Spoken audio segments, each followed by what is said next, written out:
सम्पूर्णलाई जयमसी। आज चाहिँ हामी वनभोज कार्यक्रम जाँदैछौँ जवानहरूको तर्फबाट। यही माथि हामी देवथानमा जाँदैछौँ अनि आज हामी भर्खर हिँड्दैछौँ। मौसम यस्तो भए पनि हामी जाँदैछौँ। कार्यक्रम कस्तो हुन्छ भिडियो हेरेर तपाईहरुले मनोरञ्जन लिदिनु होला। धन्यवाद।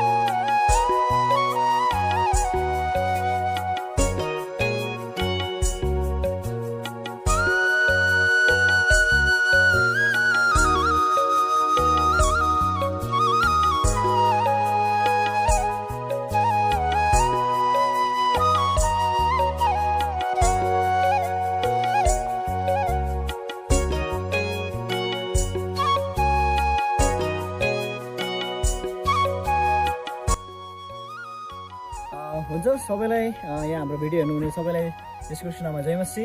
आज चाहिँ हामी पटनाली झुन्ड चर्चबाट हामी चाहिँ आजको मौसम अनुसारले हामी पिकनिक जाँदैछौँ र आजको मौसम चाहिँ धेरै नै एकदमै च्यालेन्जिङ भएको हुनाले हामी यो च्यालेन्जिङ मौसममा हामी चाहिँ एकदमै रमाइलो गर्नलाई जोसको साथ प्रभुको महिमा होस् भनेर हामी आज सबैजना मिलेर जाँदैछौँ। तपाईँहरू पनि हामीसँग जो आजको यस हाम्रो पिकनिकमा चाहिँ तपाईँहरू पनि हामीसँग यही मोबाइलबाट हाम्रो भिडियोबाट नि तपाईँहरू हामीसँग जोडिनु होला र हामी के गर्छौँ कसो गर्छौँ हामी यसबाट देखाउनेछौँ। तपाईँहरूले प्रत्यक्ष हेर्नुहुनेछ। धन्यवाद।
ल अब चाहिँ हामी फाइनल्ली हाम्रो डेस्टिनेसनमा आइपुगिसकेका छौँ र अब हामी आइपुगिसकेपछि हामी के गर्छौँ के गर्दैन हामी त सबैहरूलाई विस्तारमा देखाउनेछौँ। तपाईँहरू हामीसँग जोडिरहनु होला।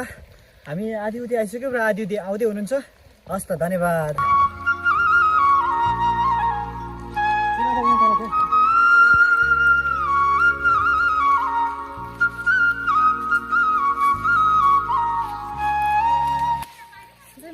सम्पूर्णमा अहिले चाहिँ हामी सानो वनभोज कार्यक्रमको लागि हामी अहिले चाहिँ देवठाउँ भन्ने जग्गामा आइसकेको छौँ। धन्यवाद।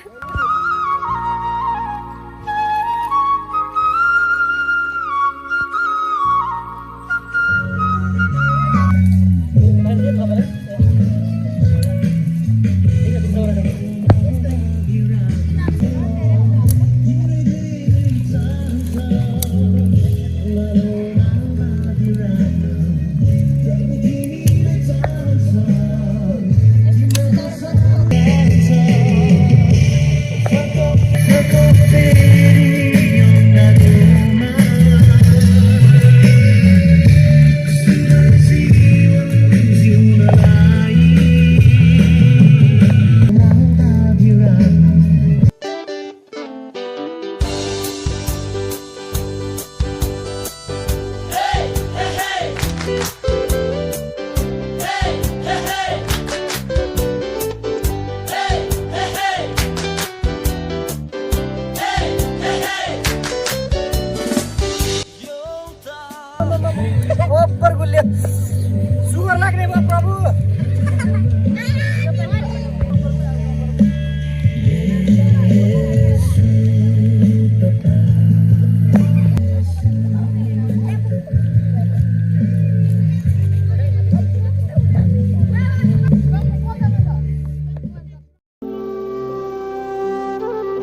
चाहिँ दिदी दादाहरूले चिया बन्न गइरहेको छु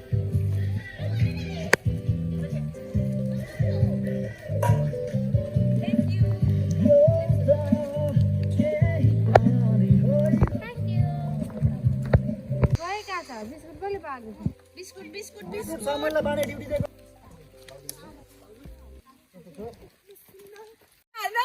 चिया रङ भयो के अरे चिया भनेर चिया रङ मात्रै हालिदिनु भएछ ला यो के हो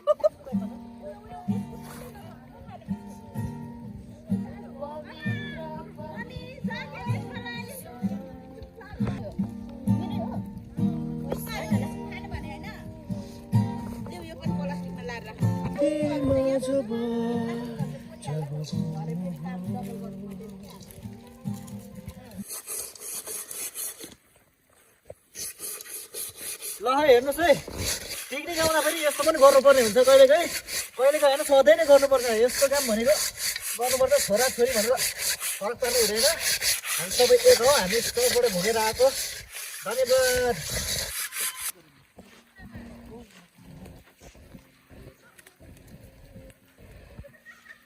पाक्दैछ यहाँनिर र आजको पिकनिकमा दामी हुँदैछ परे डढेर कालो भयो भने मात्र मिठो बनाउँछ हामी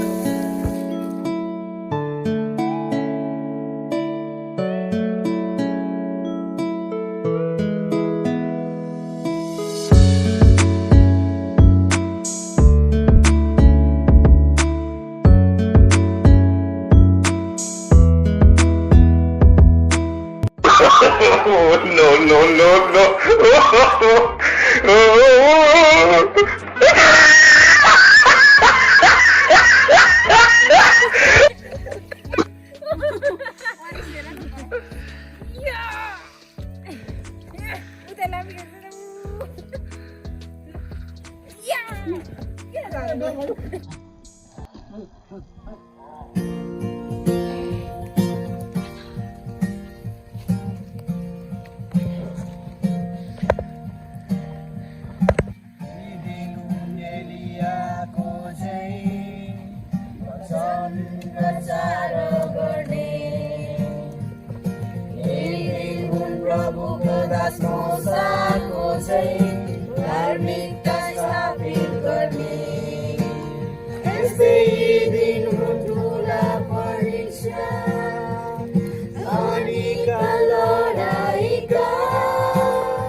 चम्कने तुरैको आवाजमा चर्को गरी गराउ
हुन्छ यहाँ उपस्थित हुनुभएका सम्पूर्ण मेरा भाइ बहिनी लगायत दाजु र फुपूहरूमा कृष्ण अभिवादन जय मसी जय मसी। आजको दिनमा चाहिँ हामी यस ठाउँमा यो देवीथान भन्ने ठाउँमा चाहिँ हामी पिकनिक मनाउनको निम्ति आएका छौँ र आजको दिनलाई हामी परमेश्वरको महिमा गर्नको निम्ति हामीलाई परमेश्वरको योजनाद्वारा हामी यहाँ आइपुगेका छौँ र अब हामी चाहिँ आजको यस कार्यक्रममा हामी 510 नम्बर कोरस गाएर हामी परमेश्वरलाई महिमा दिनेछौँ। आउनुहोस् हामी सबैजना मिलेर 510 नम्बर कोरसलाई हामी भजनलाई हामी गाउनेछौँ।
आदिदेखि अहिलेसम्म समयले साक्षी दिएको प्रेम वाक्यले व्यक्त नहुने भन्नलाई शब्द नपुग्ने प्रेम आदिदेखि अहिलेसम्म समयले साक्षी दिएको प्रेम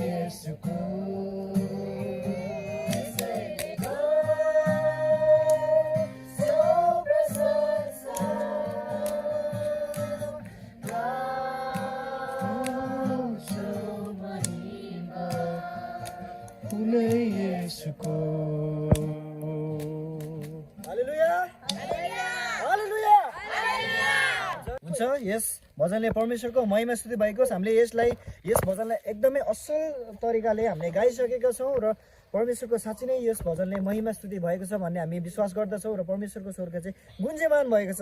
हालेलुया। हुन्छ हामी यसै गरी हामी अर्को पनि भजन गाउनेछौँ।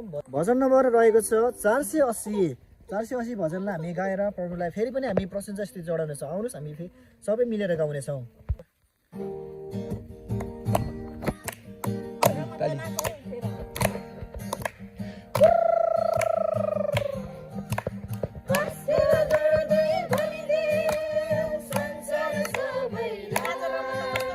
धरतीको बोझा उठाइ लाने जन्मिए मुक्तिदाता मानिसको चोला लिएर गरिब गोठेमा मानिसको चोला लिएर गरिब गोठेमा आस्केल गर्दै भनिदे गोठालाहरूलाई कहे दर्शन पठाए पिताले दूत गराई भन्न लागे साझाको बेलामा प्रभु जन्मिए दाउदको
हुन्छ अब चाहिँ हामी परमेश्वरको जीवित वचनको भागमा आएका छौँ र हाम्रो माझमा हाम्रो जवानहरूको माझमा चाहिँ जीवित वचन लिएर आउँदै हुनुहुन्छ यसै झुन्डका सचिव समिता राईज्यूलाई यो समय दिँदै म केही बेला बिदा हुन चाहन्छु। जय मसी।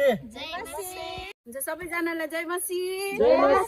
आजको सञ्चालक हाम्रो भाइ नवीनलाई धेरै धेरै धन्यवाद, मलाई यो समय दिनुभएको छ। अनि आज हामी यसरी वनभोज कार्यक्रम पिकनिकमा यति जवानहरू भेला भएर आएका छौँ र यो सबै कुराको लागि परमेश्वरलाई धन्यवाद। र दोस्रोमा हामी सबैजनालाई परमेश्वरले आशिष दिनुभएको होस् र जतिजनाले आज हामीलाई यो भिडियो हेरेर साथ दिनुहुँदैछ उहाँहरूलाई पनि धेरै धेरै धन्यवाद। तपाईँहरूले हेरेर अझ साथ सहयोग सरसल्लाह दिनुहोला। तपाईँहरूको लागि पनि आजको यो जीवित वचन आज म हेर्दैछु, हामी सबैजना मिलेर हेर्नेछौँ। हामीलाई चाहिँ यो मौसमले पनि रोक्न सकेन, जस्तो सुकै परिस्थितिमा पनि हामी जवानहरूको जोस चाहिँ सेलाउँदैन भन्ने कुराको एउटा उदाहरणसहित आज हामी यो ठाउँमा छौँ। त्यसै कारणले गर्दा आज हामी हेर्नेछौँ हितोपदेशको पुस्तकबाट 12को 1 पदलाई हामीले हेरेर आजको वचनलाई हामी अगाडि बढाउँ। यो वचनलाई अध्ययन गरिदिनको लागि समय चाहिँ म हाम्रो मिक्कालाई दिँदछु। दुःखको समय र वृद्ध अवस्था आउन अघि नै जब तिमीले भन्नेछौ यस समयमा मेरो मन लाग्दैन, ती समयभन्दा अघि नै आफ्नो युवा अवस्थामा आफ्ना सृष्टिकर्ताको सम्झना गर। आमेन। धन्यवाद। आउनुभन्दा अगाडि नै त्यो वृद्ध अवस्थामा जब अब म गर्न सक्दिनँ, म अब मेरो बलले मेरो शरीर आज हामी जवान छँदै आज हामी यो टिनेजर उमेरमै हाम्रो जवान उमेरमै नै अनि यो सबैद्वारा परमेश्वरलाई महिमा हुनुपर्दछ। र आज हामी यसरी पिकनिक वनभोजमा आएका छौँ अनि हामी रमाइलोको साथसाथै हामीले केही वचनहरू पनि हेर्दैछौँ। यो कुराले पनि हामीले परमेश्वरको सम्झना गरेका छौँ भन्ने कुराको प्रमाण दिँदछ। हामी अर्को पनि हेरौँ भजन सङ्ग्रह 119को 9 पदलाई हामी हेर्नेछौँ। हुन्छ, यहाँ चाहिँ यसरी लेखेको छ भजन सङ्ग्रह 119को 9 पदमा चाहिँ यसरी लेखेको छ, जवान मानिसले आफ्नो चालचलन कसरी चोखो राख्न सक्छ? तपाईँका वचन अनुसार जीवन बिताएर नै हो। आमेन। हालेलुया। हालेलुया। सबैजनाले भन्ने हाम्रो यो शरीर चाहिँ पवित्र आत्माको मन्दिर हो अनि यस कारणले गर्दा हामीले हाम्रो शरीरलाई चोखो पवित्र राख्नुपर्छ। अनि कसरी राख्ने भन्दाखेरि चाहिँ यहाँनिर चाहिँ एन्सर के छ? तपाईँका वचन अनुसारको के गरेर जीवन बिताएर हामीले जे गर्छौँ रमाइलो गर्छौँ उत्साह गर्छौँ जेसुकै गर्छौँ पिकनिकहरू जान्छौँ अनुसार हाम्रो चाल चलन चाहिँ शुद्ध र पवित्र चाहिँ हुनुपर्छ। अर्को हामी हेर्नेछौँ दोस्रो तिमोथी 2को 22 पद, यो चाहिँ हाम्रो नवीन भदैले पढिदिनुहोस्। हुन्छ, यस दोस्रो तिमोथी 2को 22मा यसरी लेखेको छ, यसकारण जवानीका अभिलाषाहरूको नाउँ यिनीहरूका साथसाथै धार्मिकता विश्वास प्रेम र शान्तिको लक्ष्य राख। आमेन। हालेलुया। हालेलुया। यहाँ भन्दछ है कि हामीलाई परमेश्वरदेखि टाढा लाने अभिलाषाहरू, संसारतिर खिच्ने अभिलाषाहरू कतिचोटि चाहिँ हाम्रो जीवनमा जवान एउटा हुँदै गर्दाखेरि टिनेजर हाम्रो एउटा शरीरहरू अनि हाम्रो बुद्धिहरू विवेकहरू चाहिँ एउटा वृद्धि हुँदै गर्दाखेरि हामीमा एउटा अहमता घमण्डहरू पनि आउन सक्छ है।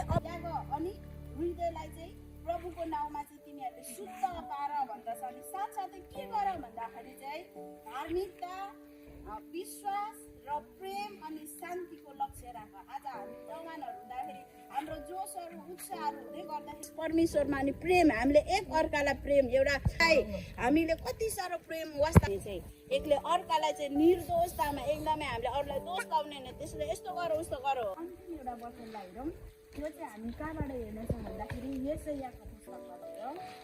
अनि यो चाहिँ कहाँ भन्दा यो 30 र 31 पद छ। अनि यसलाई चाहिँ म आफै पढ्नेछु ल। यशाया 40 को 30 र 31 पद। 30 मा चाहिँ युवक पनि दुर्बल र थकित हुन्छ, अनि 31 मा तर परमप्रभुको आशा गर्नेहरूको बल फेरि नयाँ हुनेछ, उडेर पनि तिनीहरू थाक्ने छैनन्, तिनीहरू हिँड्नेछन्। राख्ने भन्दाखेरि चाहिँ परमेश्वरको धार्मिकतालाई हामीले पहिलो स्थान दिने, अनि अर्को चाहिँ विश्वास हुनु पर्यो। तपाईँ र मेरो चाहिँ विश्वास परमेश्वरमा, अनि प्रेम, हामीले एक अर्कालाई प्रेम, एउटा जसरी एउटा सानो भर्खर जन्मेको बालकलाई, त्यो शिशुलाई हामीले कति साह्रो प्रेम वास्ता गर्छौँ, त्यसरी नै हामीले एक अर्कालाई प्रेम गर्ने र एक अर्कामा शान्तिमा रहने चाहिँ, एकले अर्कालाई चाहिँ निर्दोषतामा एकदमै हामीले अरूलाई दोष लाउने होइन, त्यसले यस्तो गरौँ उस्तो गरौँ भन्ने दोष लाउने होइन, तर हामी एक अर्कामा चाहिँ एकदमै शान्तिको लक्ष्य राखेर चाहिँ हामी अगाडि बढ्नुपर्ने। धन्यवाद भएको होस् र आजको यो वचन सुनाइमा पढाइमा हामी सबैजनालाई आशिष दिनुभएको छ र म आफैलाई परमेश्वरले आशिष दिनुभएको होस् भन्दै यो समय अनि आज हाम्रो सञ्चालक भाइ नवीन भदेलाई म दिँदै परमेश्वरसँग र तपाईँसँग चाहन्छु। सबैजनालाई जय मसी। सङ्गति हामीले हाम्रो यतिमै सकिसकेको छ र आज हाम्रो माझमा वचन ल्याउनु हुने परमेश्वरको जीवित वचन ल्याउनु हुने परमेश्वरको जीवित वचन ल्याउनु हुने सचिव समित राईज्यूलाई पनि यो समय लिदिनु भएको लागि तपाईँ उहाँलाई परमेश्वरले आशिष दिनुभएको छ र हामी र आजको संगतिको अन्तिम प्रार्थना गर्नुको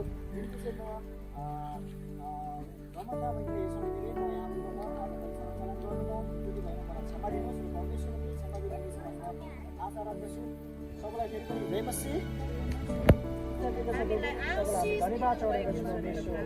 जो जतिजना भेला भएको छु, भेला भएको जो जतिजना आउनु सक्दैन फेरि पनि आज दिनमा त आउने म भिडियोहरू दिनुभएको छ, प्रार्थना गर्दैछु परमेश्वरलाई। धन्यवाद। अब हामी अनि भोजनको समयमा भुल गल्ती भए हामीलाई क्षमा गर्नुभएको होस् अनि माग्दछु, अनि आशिष अनि अनुग्रह पाएर क्रिस्टको नाममा आमेन। आमेन। जय मसी।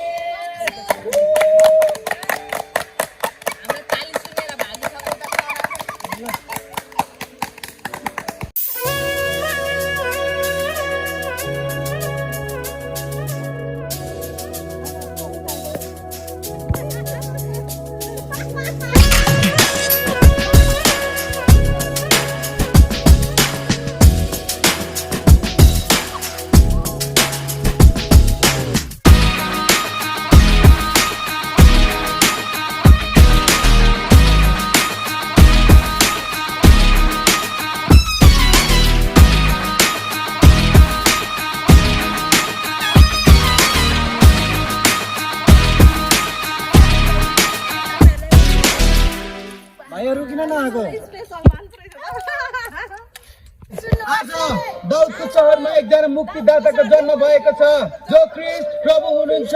Happy Christmas, merry Christmas. ल है दाइ तपाईको पालो।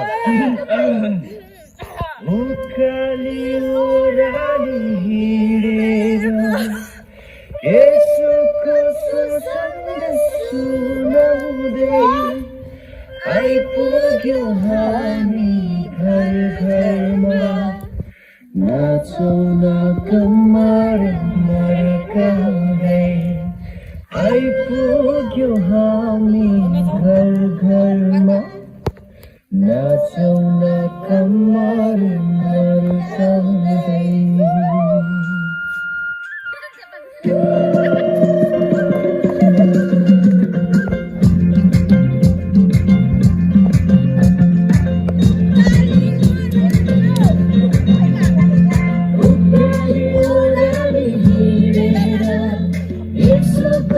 सँगै सुनाउँदै उकाली ओह्राली हिँडेर यसोको सुसँगै सुनाउँदै आइपुग्यौँ हामी घर घरमा नाचौँ न कम्मर घरकाउँदै आइपुग्यौँ हामी घर घरमा नाचौँ न कम्मर घरकाउँदै